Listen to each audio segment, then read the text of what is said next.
Bien, pues vamos a sumergirnos hoy en un tema que, la verdad, nos toca a todos muy de cerca, la naturaleza del placer. Tenemos una serie de textos fascinantes que lo abordan desde ángulos muy distintos, psicología, neurociencia, y para darle un poco de color, un par de ejemplos históricos que son, bueno, absolutamente extremos. Totalmente. Y es que la pregunta que plantean es potente. ¿Qué es realmente el placer más intenso que podemos sentir?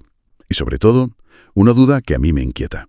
¿Es posible que estemos confundiendo el disfrute de verdad, el auténtico, con una ilusión? Una que está, digamos, muy bien diseñada. Esa es exactamente la cuestión central. De hecho, el análisis traza como una línea de batalla muy clara entre dos formas opuestas de entender el placer.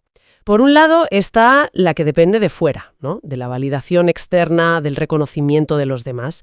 Y por otro, la que nace de dentro, de la percepción interna, de la capacidad de sentir el mundo de una forma más profunda.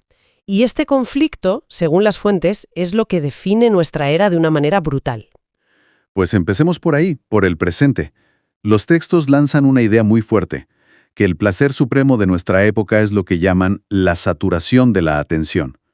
Y para que lo entendamos, lo ilustran con dos arquetipos muy claros: el hombre más rico del mundo y el político más poderoso. Precisamente. Y describen una dinámica que tiene como dos caras. Primero está la validación positiva, que es el placer que sienten estas figuras. Pero ojo, los textos dicen que no se trata solo del lujo de tener un yate más grande. No, es algo mucho más profundo.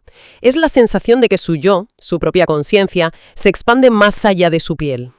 ¿Se expande hasta dónde? Pues hasta donde llega su influencia. Si controlan una red social global, o satélites, o ejércitos, sienten que su ser es literalmente del tamaño del planeta.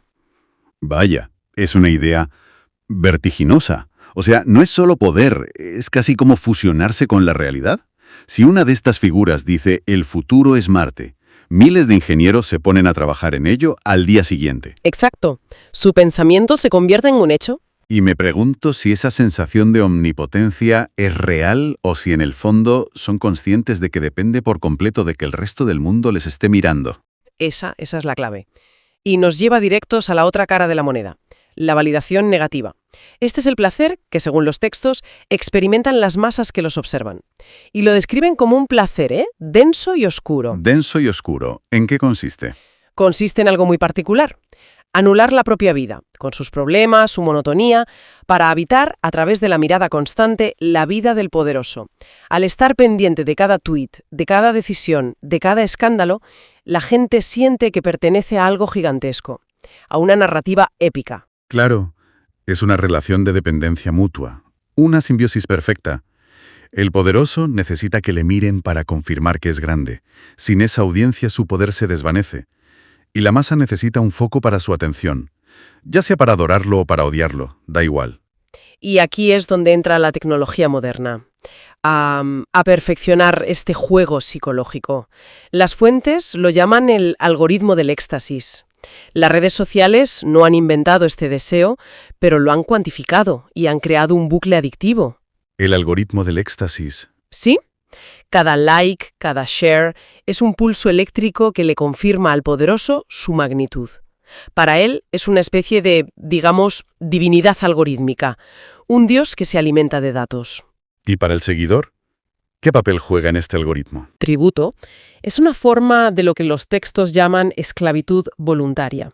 La IA aprende qué contenido sobre esa figura le mantiene más tiempo enganchado y le da dosis constantes para que nunca se vaya. El objetivo del algoritmo no es hacerle feliz, es capturar su atención. Pero, a ver, aquí hay algo que no me encaja. Si todo este sistema de validación, de poder, de likes, si nos da placer, ¿por qué a menudo deja una sensación de vacío, de ansiedad? Los textos sugieren que la respuesta está en que estamos cayendo en una trampa biológica. Has dado en el clavo. Es una trampa. Y para entenderla, las fuentes se apoyan en una distinción neurocientífica que es fundamental y que solemos pasar por alto.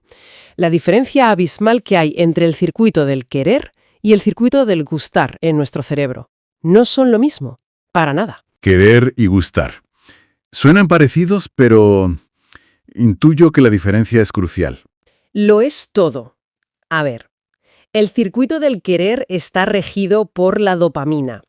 Y aquí está el gran malentendido que se ha extendido por todas partes. La dopamina no es la molécula del placer. Es la molécula de la anticipación, de la motivación, de la búsqueda. Es el motor que te empuja a ir a por algo. Genera esa urgencia, esa tensión de más, más, más. La validación social, los likes, la fama, todo eso es una droga puramente dopaminérgica.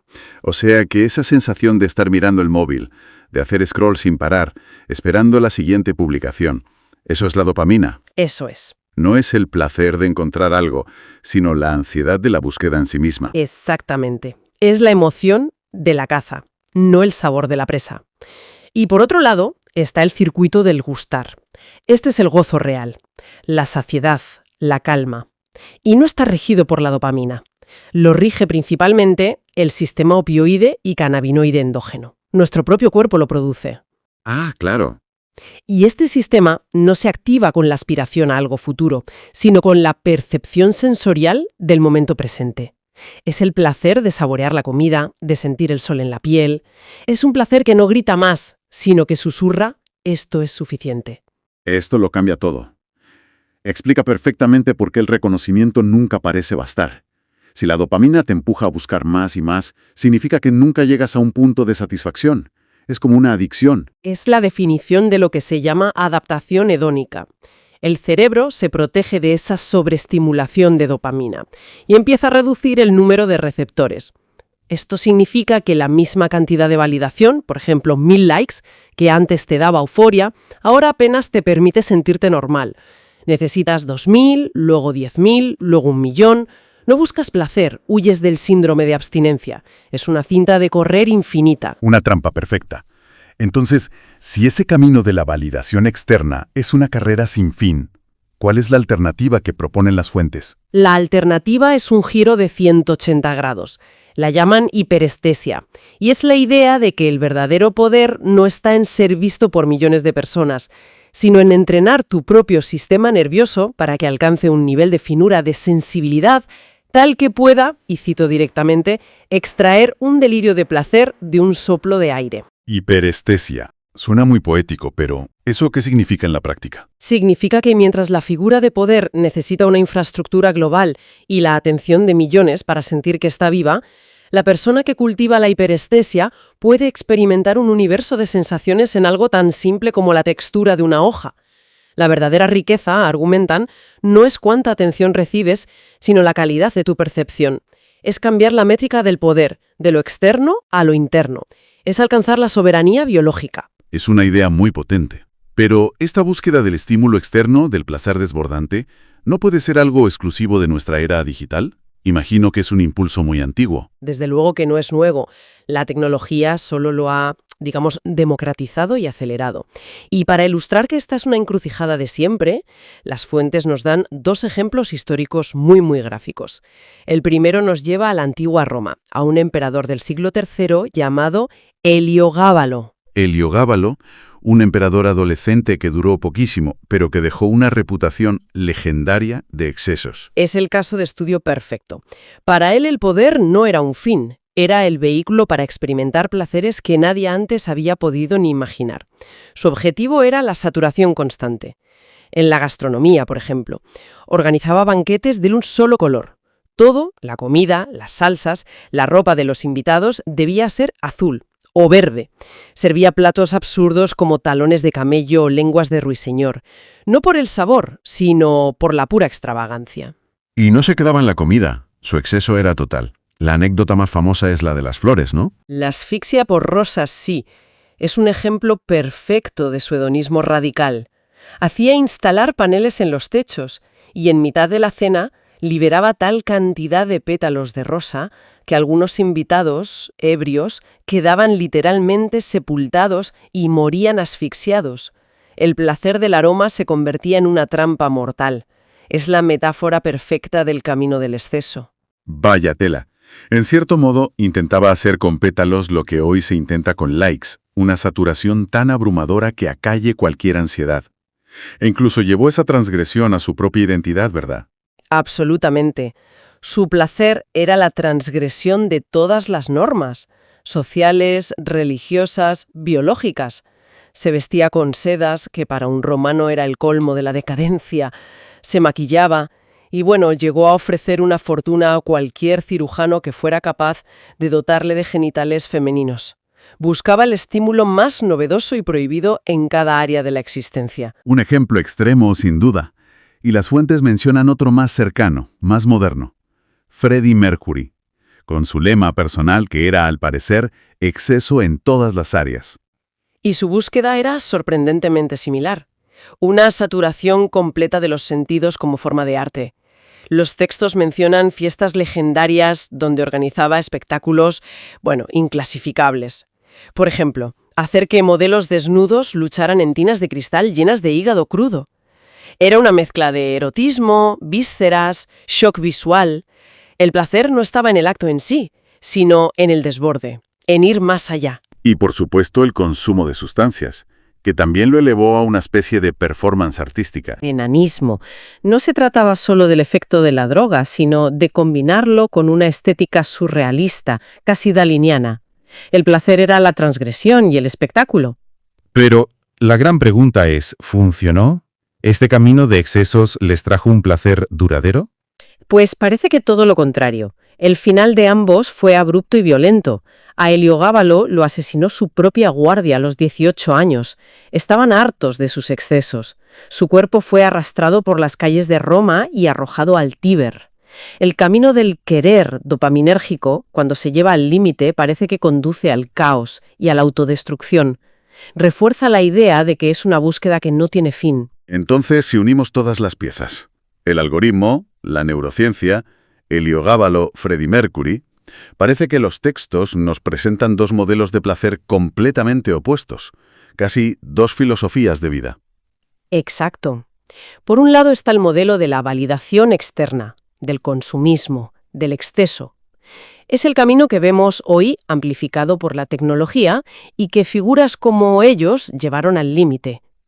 Según las fuentes, es una ilusión que lleva a la ansiedad personal y, si lo escalamos, a la destrucción planetaria. Es el camino del querer.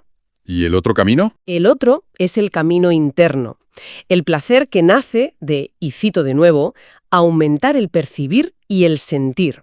Se describe como un acto revolucionario, de soberanía biológica, porque es un placer que no se puede comprar ni vender, no depende de la aprobación de nadie.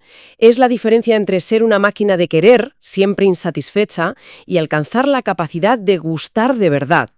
Un placer silencioso, interno y calmante. Hemos hecho un recorrido increíble, desde la validación digital que nos engancha en el día a día, hasta los excesos casi surrealistas de un emperador romano o una estrella del rock, para descubrir que, en el fondo, todo podría explicarse por esa tensión entre dos sistemas químicos en nuestro cerebro. Así es.